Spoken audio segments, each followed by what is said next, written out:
And what I know and what I trust is that when my hand is in the hand of God, that I am guided and that I am led perfectly. In all ways, home. Home not in an afterlife, but home right here and right now. An awakening in this experience to having that trust.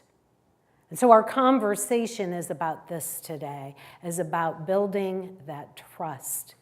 Because without this trust, absolutely nothing really happens, except what you've been getting perhaps, which is a lot of chaos, some despair, a success here and there, but nothing enduring.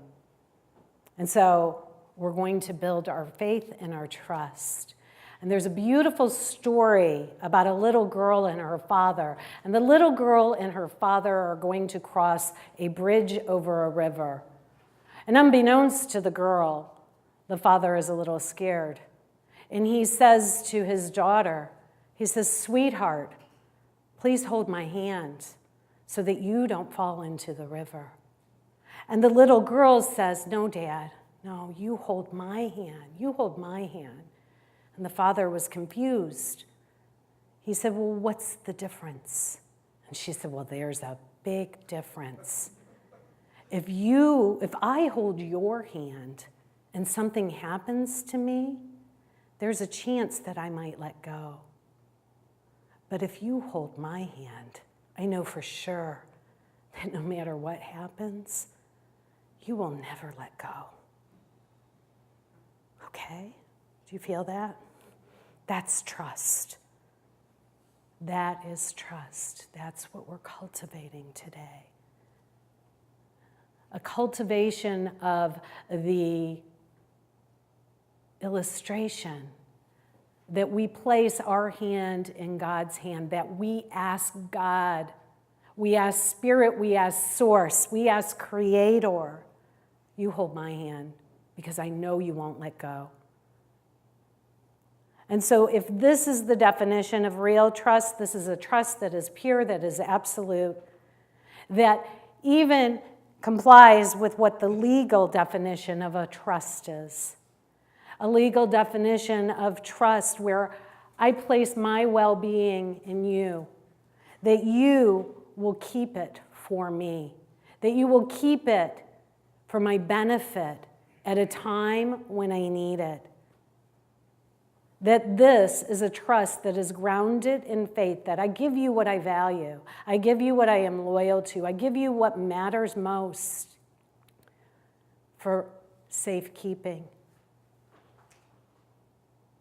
That requires confidence, that requires belief, that requires the belief and the ability and the strength in that in which you place your trust.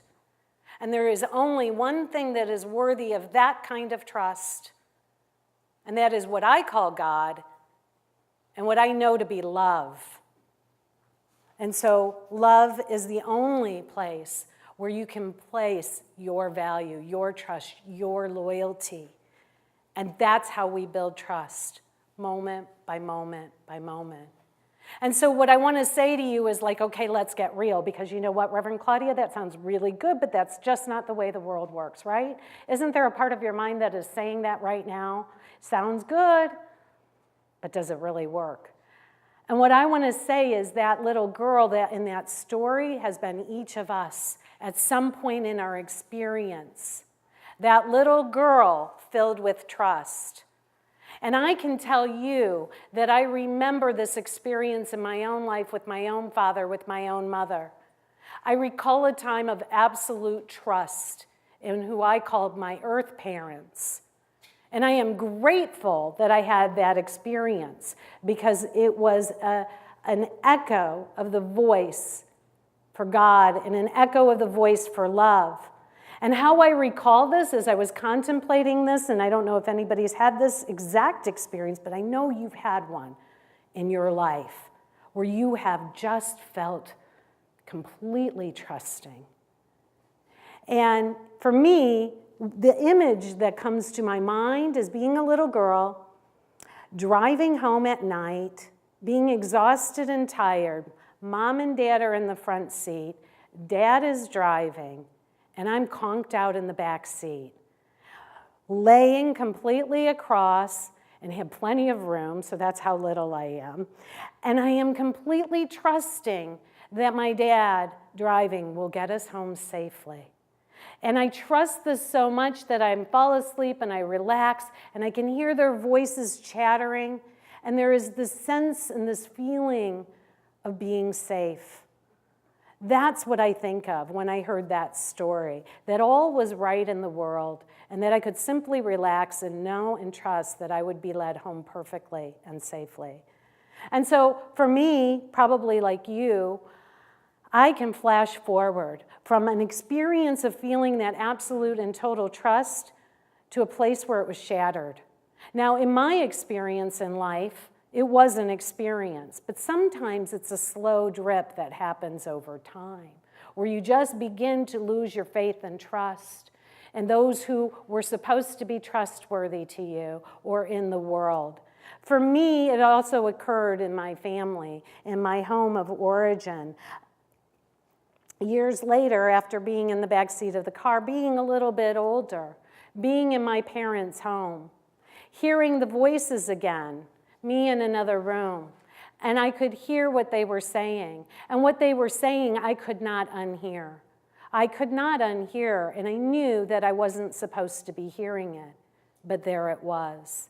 And what I heard was, I heard anguish, I heard betrayal, I heard hurt.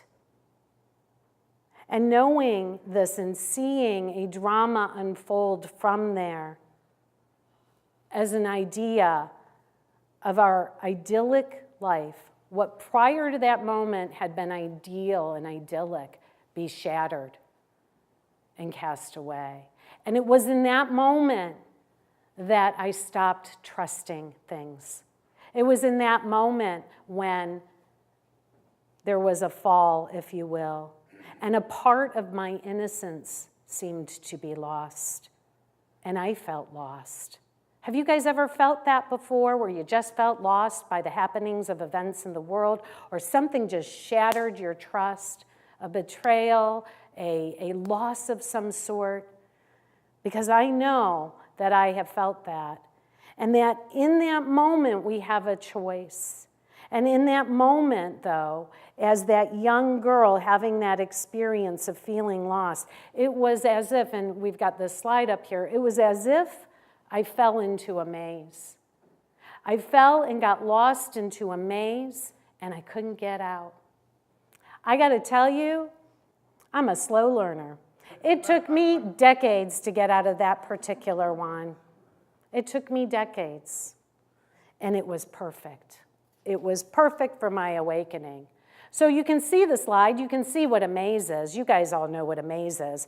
But if you look at what it actually says a maze is, it's a collection of paths. Typically, there's an entrance, and typically there's a goal. So here we enter a maze, an intricate network of passages, confusing, elaborate, complicated, and when you're lost in one, it can create a state of bewilderment, can it? I mean, I'm directionally challenged, so this happens quite often. I get to mimic this. You know, I'm sure we came in this way when no, we didn't. You know, so again, that's just an outer lesson for me. But have you ever been in a state of bewilderment where you just felt lost? And you're like, how do I get out of here? I know there's a way out. I got in. There must be a way out. And you just don't know. And so to me, that's what life is like. That's what this experience of life is like. Getting lost, a little bit bewildered, a little challenged, turned around, and not sure which way to go. And so what I find funny about us as humans is that what we do for entertainment, we mimic these things. Right? So for play, we mimic mazes. So this is autumn and fall, and what do we have? We have out in the country, we have corn mazes, right? And we actually pay money to go to the corn maze to get lost and bewildered for the challenge and the fun of finding our way out. I just think it's a little humorous. But perhaps, we too have created the very life as a maze just for that very same challenge. Just for the same challenge of finding our way out, of finding our way home. Just for the entertainment and the experience of it. What if that's a possibility? So I'm going to invite you on a trip with me. And on this trip, I want you to consider that we are in a maze in some level. And it's a maze of our own making. Nobody did it to us. We chose it. See, because in this community, what do? We take 100% full responsibility. Not for everything that's happening in the world, just for our experience of it. We take responsibility for that. And so when we do that and we're in our maze of our own making, all that simply happened is we just forgot. We just forgot. Because who would choose that, right?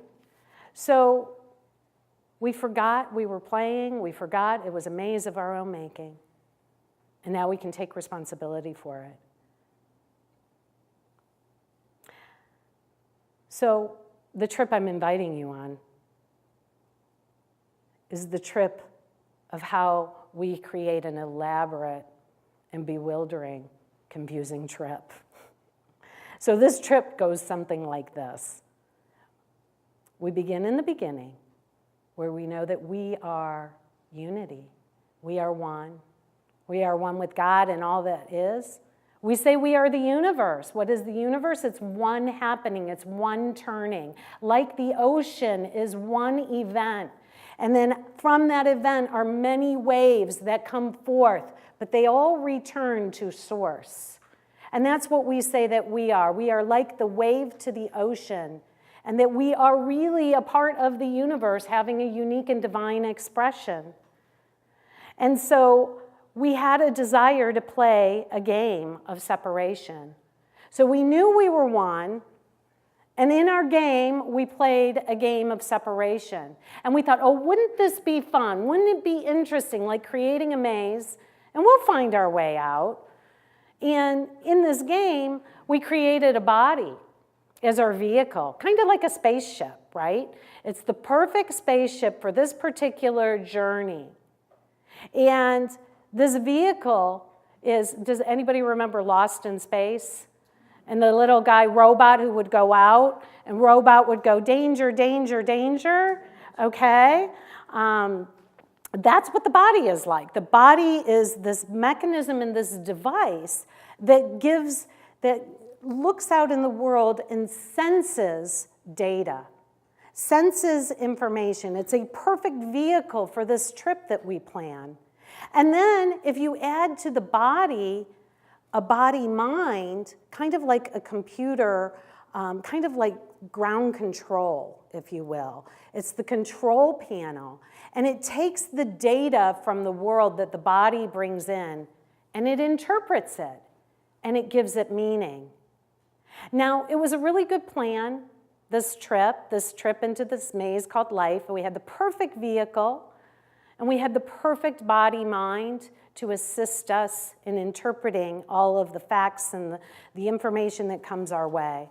But like many great laid plans, there was a little glitch. And that little glitch is this: we forgot. We forgot we were playing. We forgot we were the universe. We forgot we came from oneness. We simply forgot. And it became bewildering. And it became complicated. And it became an elaborate maze. So I go back to this idea that we're once removed by this body, once removed by the body-mind, but part of the glitch is that we made it real and forgot that we were playing. So if I go back to the story of the little girl, or the little boy, if you will, I go back. Remember the girl who trusted, who said, no, you hold my hand. And remember my story where I felt a fall from that trust. You have a story just like that in some way. And think about that for a moment. And just think, how does it happen? If we know how we got lost, can't we be found? Can't we retrace our steps? So how did we get lost? We have this body, this apparatus like a spaceship, and we see through the body, and what does it show us? Like I'm looking out at you and it shows me individuals, and it shows objects, and that we all seem to be separated by space. And then we bring the mind into it, and it gets this data, and it says, it seems to be a world where everything is separate. I must be separate. I must not be connected with the things that I see out there. I might be alone in this. And that is when we begin to create software and ideas and rules and axioms for how to operate in the maze that only keeps us lost and keeps us stuck. And then there's one final twist to the story, this thing called an ego, this thing that identifies as that separate being. And what does the ego do? It says, I'm right. Those algorithms and axioms and rules I have made for this maze, they're right. And I get to be right. And as I get to be right, that's all I get, and nothing else. Bewildered, confused, but right. So my question to you is to think of the areas in your life that you no longer trust. Perhaps people, perhaps situations. And what was it that you witnessed in your life that you believed to be the truth? What mistakes, what arguments did you identify with? What data did you take in and you made it real and you made it mean that it was true about you? And what rules and axioms, what little rules of fear keep you separate? Now I'm here to say, isn't it interesting, well, Claudia has some daddy issues perhaps, or some mommy issues. But you got them too. And if it isn't daddy and mommy issues, it's some other issue, and I got to tell you something, it's all a God issue. Well, my relationship with God is fine. If you are your brother's keeper, you are also your brother and your sister. So if there is an issue that you have in the world, it is a reflection of the main thing. What is my relationship with Spirit? Am I really willing to say, you take my hand because I trust you? So for me, I interpreted the scenery of this life to make it about, I need to be separate to be safe. I had rules and axioms that said, come here, no, go away. Anybody do that? Love me, no, don't love me, because I can't handle it, because I'm afraid. Those kinds of rules keep us separate and alone. I had rules like, God, I want to fly. Gee, I want to be a speaker. No, don't be public. Don't share your vulnerability with people. They'll find out. I don't know what they would find out, but I was sure they'd find something out, and I wouldn't like it. So alone and separate. That's what distrust is. And I got to say, look at last week's talk, everything you do in this life worth doing depends on your ability to trust. Trust yourself, trust God, trust your brother and sister, trust the universe. So here we go. Are you guys ready to dismantle this? Are you ready to build trust? Are you ready to get out of the maze? Are you ready to let go of being bewildered and confused? I mean, some of us are addicted to it, and some of us might not be ready yet, but I'm inviting you to be ready. And here's the spoiler alert. If you are ready, change is a-coming, okay? Your modus operandi is not going to work anymore, and it will be uncomfortable for a time. And we have a slide on this. This is what I thought best depicted this. That's what might happen. The structure and the building you have built might fall away. And I'm saying it's okay. Hang on, something better is going to happen. And come in community and be loved in community while you go through the dismantling of what's happening. So I'm going to begin to quote myself, you guys. Here's a Claudia quote. Where you withhold your trust is your pathway home. So your robot, your R2D2, whatever. So your body is perfect guidance system. I'm not poo-pooing the body, but I'm saying notice how it feels. And when your radar goes up, when you are feeling like, okay, I cannot trust, then just know that that is your pathway home. And so the very first step to getting out of this maze, the very first step to building trust is your willingness to be made new by the renewing of your mind. Your willingness to risk being vulnerable. Your willingness to let it fall apart, what you've built. It is only on the other side of that, of your vulnerability, that you find your invulnerability. This is from A Course in Miracles. It says, in my defenselessness lies my safety. Sounds counterintuitive, but what I can tell you is every single time in my life I've been willing to be vulnerable, which means truthful, which means honest. When I'm willing to let you see me, the real me that feels vulnerable, everything shifts. Haven't you had that experience in your life where you said, you know what? Gosh darn it, my feelings were just hurt. That's why I started behaving that way. Gosh darn it, you know? When you tell somebody the truth, when you're vulnerable, shifts happen. So we're just going to move backwards.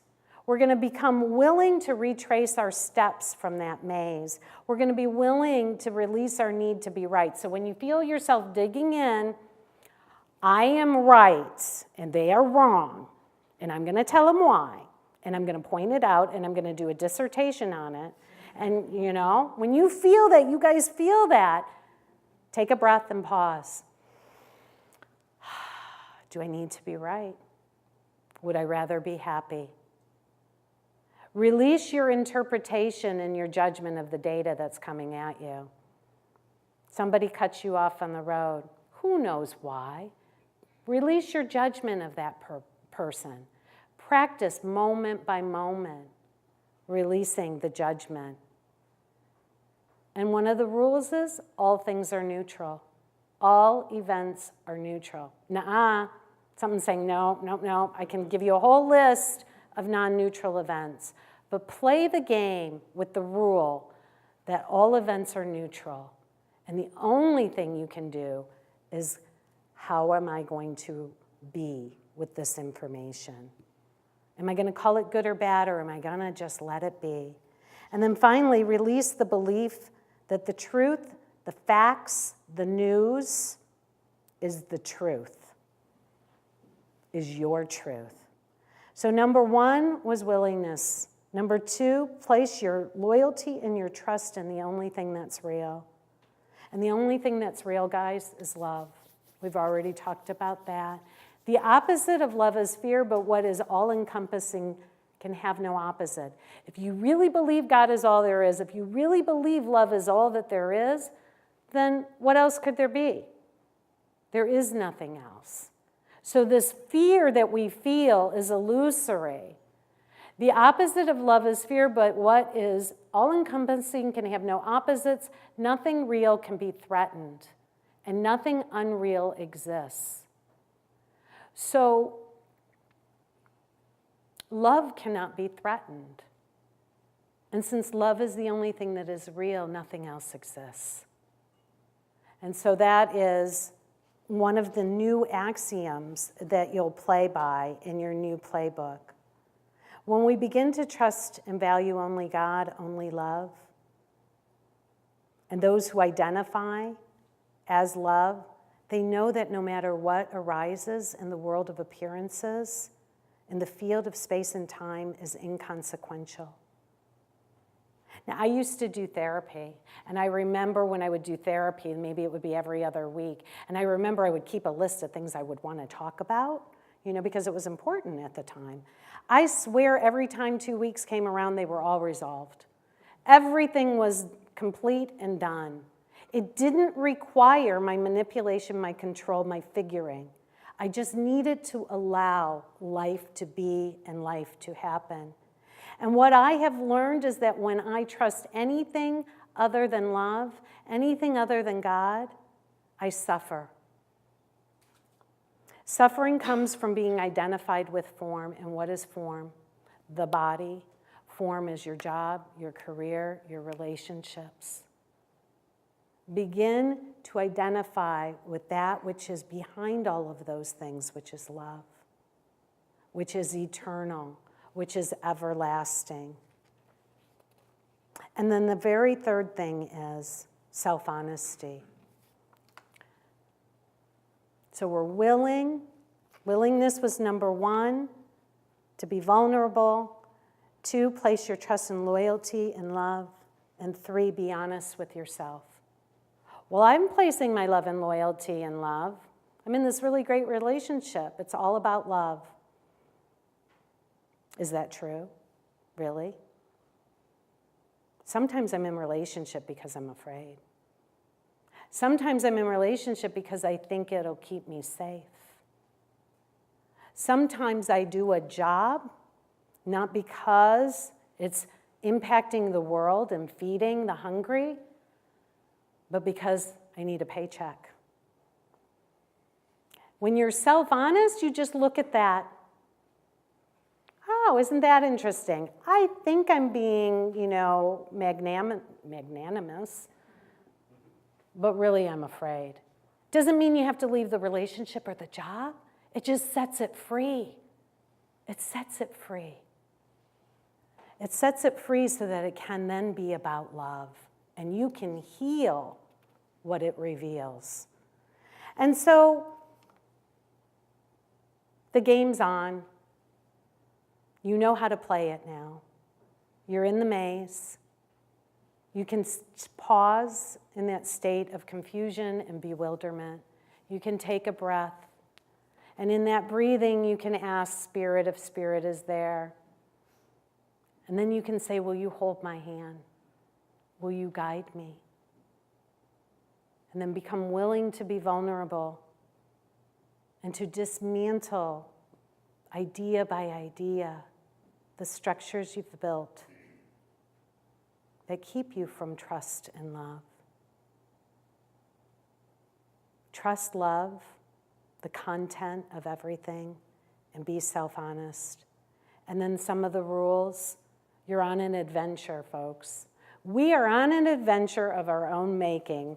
Remember that all events are neutral, and that we live in a benevolent universe, which means a universe that's good. Thank you for this day, Spirit.